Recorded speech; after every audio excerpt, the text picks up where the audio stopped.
Morning. There were some news reports this morning that I want to address. First, my commitment to the success of our President and our country is as strong as it was the day I accepted his offer to serve as Secretary of State. President Trump's America First agenda has given voice to millions who felt completely abandoned by the political status quo and who felt their interests came second to those of other countries. President Trump's foreign policy goals break the mold of what people traditionally think is achievable on behalf of our country. We're finding new ways to govern that deliver new victories. Our job is now to achieve results on behalf of America, and we are doing that. We've created international unity around our peaceful pressure campaign against North Korea, including influencing China to exert unprecedented economic influence on North Korea. At the Riyadh summit, the President rallied Muslim-majority nations to assume new responsibilities for stopping terrorism. NATO members are now contributing more to shared security. And our approach to South Asia, and specifically Afghanistan, means building upon our relationships with India and Pakistan to stamp out terrorism and support the Afghan government in providing security for their own people. And ISIS's fraudulent caliphate in Iraq and Syria is on the brink of being completely extinguished, thanks to an aggressive new strategy led by the President. What we have accomplished, we have done as a team.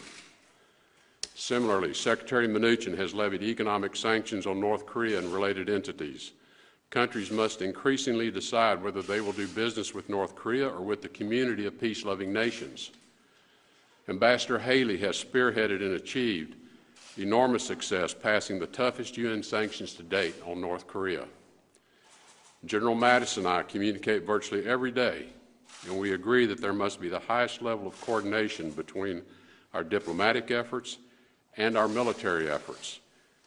You can't have a stronger partner than a Secretary of Defense who embraces diplomacy, and I hope he feels he has the partner he needs at the State Department.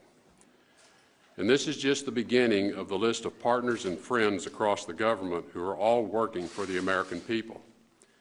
There's much to be done, and we're just getting started. To address a few specifics that have been erroneously reported this morning. The Vice President has never had to persuade me to remain as Secretary of State because I have never considered leaving this post. I value the friendship and the counsel of the Vice President, and I admire his leadership within President Trump's administration to address the many important agendas of President Trump, both from a foreign policy perspective and a domestic objective. Let me tell you what I've learned about this President, whom I did not know before taking this office. He loves his country. He puts Americans and America first. He's smart. He demands results wherever he goes, and he holds those around him accountable for whether they've done the job he's asked them to do. Accountability is one of the bedrock values the President and I share. While I'm new to Washington, I have learned that there are some who try to sow dissension to advance their own agenda by tearing others apart in an effort to undermine President Trump's own agenda. I do not, and I will not operate that way, and the same applies to everyone on my team here at the State Department. When I wake up in the morning, my first thoughts are about the safety of our citizens at home and abroad. There's no more important responsibility I carry with me than ensuring that Americans are safe. Providing for the security of the United States must be the #1 goal of our American foreign policy. President Trump and his administration will keep moving forward as one team with one mission, doing great things for the United States of America to make America great again. Thank you. Is that the only thing that you consider to be erroneous in that article? I think it's the most important element of the article is to reaffirm my commitment to this role that President Trump's asked me to serve and to dispel with this notion that I have ever considered leaving. I have answered that question repeatedly, For some reason, it continues to be misreported.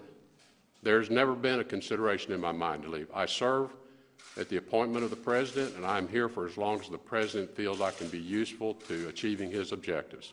Mr. Secretary, do you agree with Secretary Mattis that the United States should stay in the JCPOA? We'll have a recommendation for the President. We're going to give him a couple of options of how to move forward to advance the important policy towards Iran. As you've heard us say many times, the JCPOA represents only a small part of the many issues that we need to deal with when it comes to the Iranian relationship. So it is an important part of that, but it is not the only part. And I've said many times we cannot let the Iranian relationship be defined solely by that nuclear agreement. Could you address the main headline of this story that you called the President a moron? And if not, where do you think these reports or ideas are I'm not going to deal with petty stuff like that. I mean, this is what I don't understand about Washington. Again, I'm not from this place, but the places I come from, we don't deal with that kind of petty nonsense. And it is intended to do nothing but divide people. And I'm just not going to be part of this effort to divide this administration. Mr. Secretary, did you speak with the President about the report, and did he ask you to make a statement, or is I have not spoken to the President this morning. I think he's on his way to Las Vegas, is my understanding.